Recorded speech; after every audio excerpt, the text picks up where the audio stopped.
앞으로 봅시다. 앞으로 봅시다. 자, 느헤미야 2장 17절 우리 함께 말씀을 읽도록 하겠습니다. 준비 시작. 후에 그들에게 이르기를 우리가 당한 공경은 너희도 보고 있는 바라. 예루살렘이 황폐하고 성문이 불탔으니 자 예루살렘 성을 건축하여 다시 수치를 당하지 말자 하고. 아멘. 자 친구들 이제 앞을 볼까요? 우리 오늘은 사명의 사람이라는 제목으로 함께 말씀을 들으려고 해요. 그 전에 왜 또 나왔죠? 아 그래 또 나왔나? 자 그래요 미안해요. 자 그 전에 오늘 말씀 듣기 전에 친구들에게 선생님 한 명의 사람을 소개해 주려고 해요. 자, 이 사람이 어떤 사람이냐면 자 앞에 보면 여기 보면 이 수염이 풍성한 아저씨 이름은 D.L. 무디라는 미국의 유명한 설교자예요. 지금 있어요? 이 무디 아저씨는 돌아가셨어요. 이 무디 아저씨가 복음을 엄청나게 잘 전파하는 많이 전파했던 그런 전도자로 유명했던 사람이었어요. 자, 근데 친구들, 자, 이 외모가 중요한 게 아니에요. 외모가 중요한 게 아니에요. 전도사님이 이 무디 아저씨의 이야기를 해주는 이유는 뭐냐면 어느 날 어떤 한 사람이 찾아와서 무디에게 질문을 했어요. 어떤 질문을 했냐면 아니야. 무디 선생님 그렇게 복음을 많이 전파하고 사람들에게 전도한다고 해서 이 악한 세상이 과연 변할까요? 라고 질문을 했어요. 그 질문을 받은 무디가 곰곰이 한번 생각해보다가 뭐라고 답변했냐면 이렇게 답변했어요. 자, 저 잘 읽어줄게요. 세상은 점점 파성과 같습니다. 그러나 하나님께서는 우리에게 생명을 구할 구명대를 주셨습니다. 저는 가능한 많은 사람을 그 배로 구하고자 했을 뿐입니다. 이 말이 좀 어려운 단어가 몇 개 있죠. 무디가 뭐라고 말했냐면 이 세상은 우리가 살아가는 이 세상은 난파선과 같대. 이 난파선이 뭐냐면 배가 무너져서 점점 가라앉고 있는 거예요. 물속으로. 곧 가라앉는 그런 난파선과 같은 세상에 우리가 살아가고 있다는 거예요. 그런데 이 세상에 살아가고 있는데 하나님께서는 우리의 생명을 구할 뭐를 보내는데요? 구명대를 보내줍니다. 구명보트를 하나님이 보내주신 거예요. 그래서 무디 자신은 가능한 많은 사람들을 이 점점 빠지고 있는 이 난파선에서 저기 구명대로 인도하는 그런 역할을 하고 있는 거라고 설명하고 있는 거였어요. 여러분, 무디는 하나님께서 자신에게 주신 사명을 알고 있었던 사람이었어요. 여러분, 무디의 사명은 아까 어떤 사람이 질문한 것처럼 이 악한 세상을 의롭게 만드는 그런 어떤 것이 아니라 온 세상을 의롭게 만드는 그것이 아니라 사람들에게 하나님의 복음을 전하는 것, 사람들에게 하나님 복음을 소개하고 전도하는 것이 자신의 사명이라는 것을 무디는 분명하게 알고 있었어요. 친구들, 오늘 전도사님이 이 무디의 이야기를 통해서 친구들에게 이야기하면서 먼저 이야기하는 이유가 뭐냐면 오늘 말씀 속에서도 하나님의 사명자가 나와요. 그리고 우리가 사명이 무엇인지도 함께 배워볼 거예요. 오늘 말씀 속의 사명자는 누구냐면 느헤미야라는 사람이에요. 이 느헤미야라는 사람에게 하나님이 어떤 사명을 주셨는지, 그리고 이 느헤미야가 하나님의 사명을 받고 또 그 사명에 따라서 어떻게 결단하고 결심하고 행동했는지 우리가 오늘 하나님의 말씀을 통해서 그 이야기를 살펴보고자 합니다. 자, 그 전에 친구들에게 전사님이 오늘 함께 볼 느헤미야서가 어떤 배경에서 쓰여졌는지 잠깐 짧게 설명해 줄게요. 우리가 이전에 말씀을 다 들어서 알고 있는 내용인데 선생님이 한 번 더 간략하게 설명해 줄게요. 친구들, 이스라엘이 둘로 갈라졌어요. 맞죠? 제야국으로 갈라졌어요. 위쪽은 북이스라엘 왕국, 남쪽은 남유다 왕국으로 두 나라로 갈라졌어요.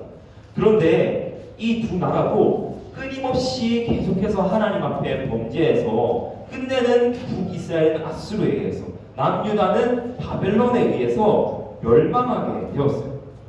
그런데 그렇다고 하나님께서 이스라엘을 버리셨느냐? 그것은 아니었어요. 70년 뒤에. 맞아요. 하나님 나라를 하나님은 포기하신 것이 아니었어요.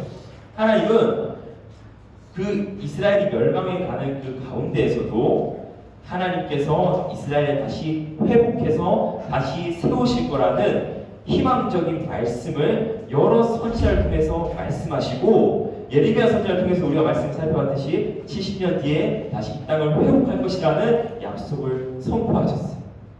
그런데 정말 하나님의 말씀대로 그것이 이루어졌나요? 안 이루어졌나요? 이루어졌어요. 맞아요. 하나님 말씀대로 예루살렘이 다시 회복되었어요. 우리가 지난 시간에 보았듯이 예루살렘 성전이 다시 세워지고, 또 에스라라는 학자를 통해서 눈에 보이는 성전뿐만 아니라 눈에 보이지 않는 성전, 하나님의 백성으로서 마음의 성전, 그렇죠. 하나님 말씀에 순종하도록 에스라를 보내서 유다 백성들을 다시 하나님의 말씀으로 가르치고 순종할 수 있도록 하는 일을 또 하나님이 에스라를 통해서 하셨어요. 그리고 에스라 이후에 바로 이 느헤미야를 하나님께서 보내셔서 하나님의 일을 감당하는 이야기를 우리가 오늘 함께 들어볼 거예요. 자, 친구들, 이 느헤미야는 어떤 시대에 있었냐면요, 바로 바사 나라의 아닥사스다 왕이 통치하고 있는 시대에 느헤미야가 그 성에서 일을 하고 있었어요. 그런데 어느 날 느헤미야가 자신의 동생인 하나니라는 사람에게 예루살렘과 유다의 상황이 어떠한지 소식을 듣게 되었어요. 그 소식을 들었더니 어떤 내용이었냐면, 예루살렘의 성이 무너지고 성벽이 무너져서 백성들을 보호할 수 있는 장치가 아무것도 없다는 거예요. 그래서 백성들이 주변 나라의 위협으로부터 굉장히 위험한 상황 가운데 불안에 떨며 살아가고 있다는 소식을 바로 느헤미야가 하나니에게 듣게 되었어요. 예루살렘 성전이 무너진 이야기를 우리가 지금 들었죠. 그렇죠? 친구들, 봐봐요. 우리가 살아가는 이 시대에 보면 경찰 아저씨들이 있고, 맞죠? 군인들이 있어요. 경찰과 군인들이 우리를 잘 안전하게 지켜줌으로써 우리가 편안하게 잘 지낼 수 있는 거죠. 범죄자들을 잡아주고. 경찰 중에서도 총을 경찰일로 안 하고 그냥 실 쏴주고 그런 경찰이 있어요. 그럼 바로 그게 쏴주면 되잖아요. 아니야. 전세에 말하는 거는 그런 특별한 그런 거 아니라, 경찰들이 우리의 이 사회의 안전을 지켜주고 군인들이 외부로부터 우리나라를 지켜줘서 우리가 그들로 인해서 편안하게 살아갈 수 있고 안전하게 지낼 수 있었던 것처럼, 우리가 오늘 함께 살펴보는 느헤미야서가 기록된 이 시대에는 이 성을 둘러싼 성벽이 높이 세워지고 그 성벽에서 군사들이 근무를 딱 서줌으로써 그 성 안에 있는 백성들이 안전하게 지낼 수 있었어요. 그런데 오늘 하나니가 느헤미야에게 해준 이야기는 뭔가요? 그 성벽이 어떻게 됐다고? 무너지고, 그들을 지켜주는 사람이 없어서 백성들이 외부의 침입으로부터 두려워하고 불안에 떨며 살아가고 있다라는 이야기를 느헤미야가 듣게 되었죠. 그러한 상황을 느헤미야가 들었어요. 그리고 느헤미야는 그 즉시 그 이야기를 듣고 하나님 앞에 금식하고 회개하며 긍휼을 베풀어 달라고 기도했어요. 여러분, 느헤미야가 하나님으로부터 예루살렘 소식을 듣고 뭐 했다고요? 가장 먼저 회개하면서 기도했다고. 맞아요. 하나님 앞에 기도했다라는 것을 우리가 꼭 기억했으면 좋겠어요. 그리고 그 시기에 하나님께서 느헤미야를 왕의 술을 맡아서 관리하는 술관원으로 하나님이 관리하는 사람으로 세워주셨어요. 그래서 느헤미야가 술 맡은 관원장으로서 그 일을 담당하는데, 그 일을 하는 사람은 왕의 가장 신임을 받는 사람이에요. 왕이 가장 믿고 맡기는 사람이에요. 그렇기 때문에 왕과 늘 가까이 지내는 사람이었고 왕이 신뢰하는 그런 사람이었어요. 그런데 한날 느헤미야가 왕 앞에서 그 수를 따르며 이 직무를 감당하고 있는데 느헤미야 마음속에는 여전히 자신의 동족들이 불안에 떨며 살아가고 있고 예루살렘 성벽이 무너진 그 사실로 인해서 마음에 근심하고 있었어요. 그래서 그 모습을 보았던 아닥사스다 왕이 느헤미야에게 질문했어. 느헤미야야, 너 얼굴에 근심이 가득해 보여. 너 무슨 일 있니? 나한테 한번 말해봐 라고 이야기했어요. 그래서 즉시 느헤미야가 그 이야기를 듣고 짧지만 하나님께 기도하고 아닥사스다 왕에게 간청했어요. 뭐라고 간청했냐면 이 모든 예루살렘의 상황을 이야기하고 제 동족들이 지금 불안에 떨면서 살아가고 있습니다. 저를 왕이 좋게 여기시면 저를 유다로 보내셔서 그 성읍과 그 성벽을 다시 세울 수 있도록 해주십시오. 제가 기간 안에 성벽을 다시 세우고 돌아올 수 있도록 저를 보내주십시오 라고 하면서 느헤미야가 아닥사스다 왕에게 부탁했어요.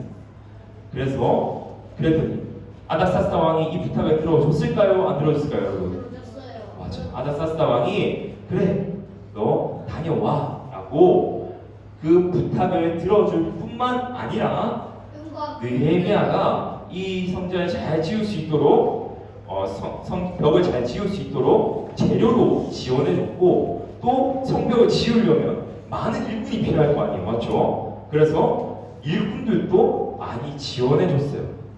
그래서 이 모든 도움을 받고 느헤미야가 예루살렘으로 출발했어요. 그래서 예루살렘에 도착해서 느헤미야가 가장 먼저 유다 사람들을 다 모았어. 귀족들과 제사장들과 방백들과 모든 사람들을 다 모으고 그 앞에 서서 그들에게 도전했어. 우리 다시 무너진 예루살렘의 성벽을 다시 건축합시다 라고 하면서 느헤미야가 백성들에게 도전했어. 그랬더니 정말 백성들이 한 마음 한 뜻이 되어서 느헤미야를 도와 성벽을 다시 짓기 시작했어요. 그런데 유다 사람들이 이렇게 성벽을 열심히 짓고 있다는 소문이 주변에 퍼지기 시작했어. 그랬더니 유다 주변에 있던 이방 나라들이 그들이 성벽을 지으면 더 이상 그들을 공격할 수 없으니까 그들을 위협하기 시작했어. 그들이 성벽을 잘 짓지 못하도록 그들의 성벽 공사를 방해하기 시작했어요. 그래서 이 유다 사람들은 낮에는 성벽을 공사하고 밤에는 적들로부터 이 성벽을 지켰다고 해요. 그리고 또 일할 때에는 늘 한 손에 또 허리춤에 칼을 챙겨 다니면서 언제 적이 쳐들어올지 모르니까 칼을 챙겨 다니면서 일을 했다고 해요. 그렇게 늘 대비하며 불안 속에서 유다 백성들이 성벽을 지었고 그 속에서 하나님이 도와주심으로 성벽이 다시 재건되었어요. 며칠 만에 재건되었냐면 친구들아, 무려 52일 만에 성벽이 다시 세워졌어요. 며칠 만에? 52일 만에 예루살렘의 성벽이 다시 지어졌습니다. 52일 만이라고 하기에는 좀 그렇다. 50은 짧은 거지. 이 큰 성벽이 이 높은 성벽이 52일 만에 하나님의 도우심으로 이 성벽이 다시 든든히 세워질 수가 있었어요. 여러분, 친구들에게 전사님이 질문할게요. 느헤미야가 예루살렘에 대한 소식을 들었을 때 느헤미야가 가장 먼저 무엇을 했나요? 기도. 맞아요. 기도를 했어요. 먼저 하나님 앞에 간절히 느헤미야는 기도했어요. 하나님은 기도하는 느헤미야의 마음에 도전을 주셨어요. 느헤미야가 무슨 일을 해야 되는지 하나님이 알려주신 거예요. 여러분, 이것이 바로 사명이에요. 하나님께서 기도하는 자 마음 가운데 어떤 일을 해야 하는지 알려주신 거예요. 하나님이 도전을 주심으로써 하나님이 느헤미야에게 사명을 주셨어요. 그렇다면 여러분, 느헤미야가 하나님으로부터 받은 그 사명은 어떤 거였죠? 하나님부터 느헤미야가 어떤 사명을 받았죠? 이 성벽을 다시 지으라라고 하는 사명을 받았어요.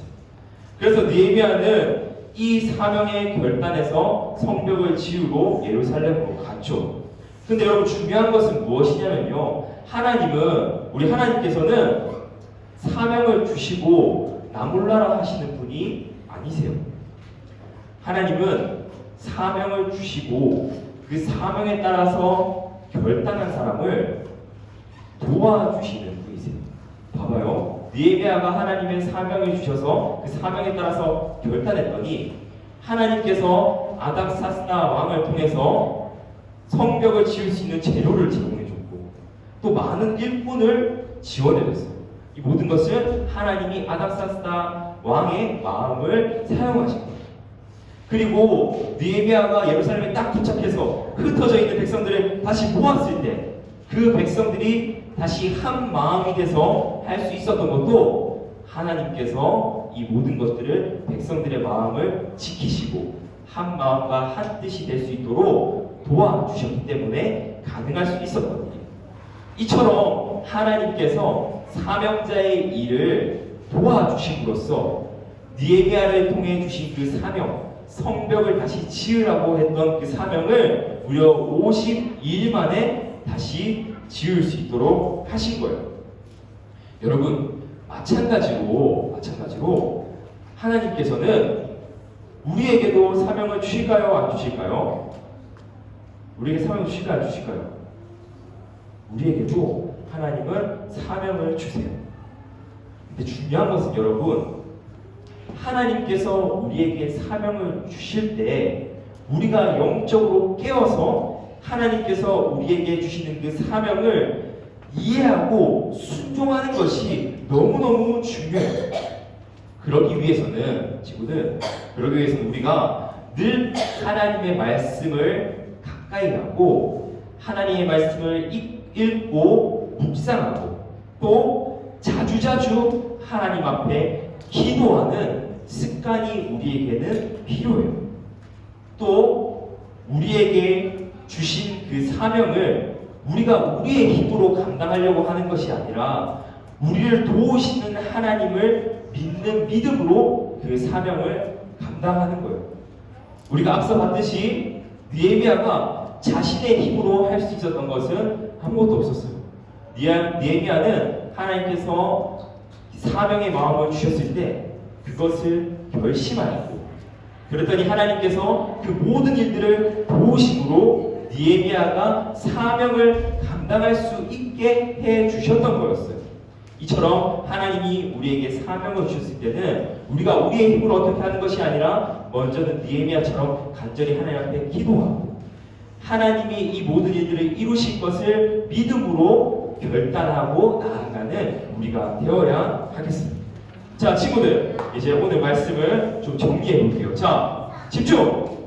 자, 앞을 보고, 자, 땅을 보지 말고, 땅에 뭐 숨겨뒀나? 땅을 자꾸 파는 친구들이 있어요. 자, 앞을 보고, 전사를 보고. 자, 친구들, 오늘 말씀 속에 예루살렘에 살고 있던 유다 백성들은 위협과 두려움 속에 살아가고 있었어요.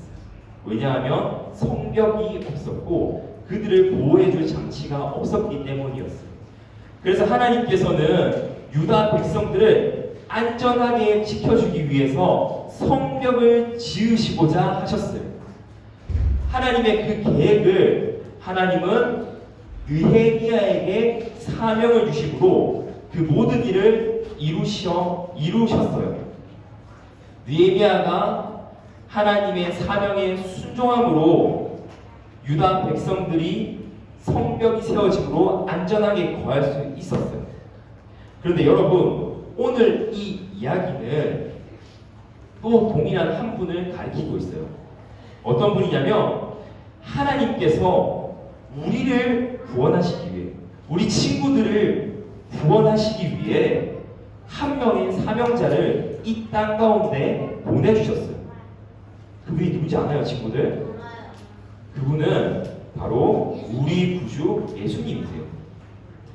예수님은 우리를 죄와 사망으로부터 구원하시려는 하나님 아버지의 계획을 이루기 위해서 이 땅 가운데 오셔서 그 구원의 사명을 다 감당하셨어요. 예수님이 그 구원의 사명을 감당하심으로 죄에 빠진 우리를 다시 하나님 아버지의 품으로 인도하셨던 것처럼 여러분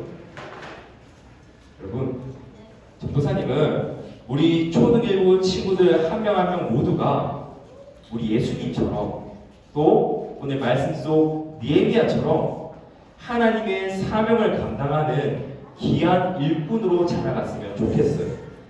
우리가 오늘 배운 내용처럼 하나님의 말씀대로 기도하며 하나님이 우리를 위해서 무엇을 하기를 원하시는지를 우리가 깨닫고 하나님이 주시는 그 사명을 우리가 말씀대로 지키겠다고 결심하는 우리 친구들 모두가 되었으면 좋겠어요. 친구들 할 수 있겠나요? 할 수 있겠나요?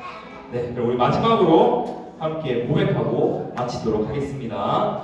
자, 우리 앞을 보고 우리 함께 큰 목소리로 외치고 마지막에 전사님 따라서 함께 외치는 거예요. 하나님께 기도하며 하나님이 주신 사명을 따라 지키겠어요. 아직 명백하지 않는 친구들 눈에 보입니다. 우리 앞에 시작할 때도 같이 하자 할 때 잘 따라야죠. 자, 선생님이 하자고 하면 같이 하는 거예요. 알겠죠? 큰 목소리로 함께 따라하는 거예요. 하나님께 기도하며 하나님이 주신 사명을 따라 지키겠어요. 아직도 장난을 치면서 입만 뻥뻥거리고 소리를 내지 않는 친구들이 있어요. 두 명 친구는 남아서 전사를 좀 봐야 될 것 같아요. 알겠죠? 자, 우리 함께 다시 한 번 더 입에 소리를 내고 큰 목소리로 하도록 하겠습니다. 준비! 시작! 하나님께 기도하며 하나님이 주신 사명을 따라 지키겠어요. 이렇게 사명을 감당하는 우리 모든 친구들이 되었으면 좋겠습니다. 자, 기도하고 마치겠습니다. 기도송.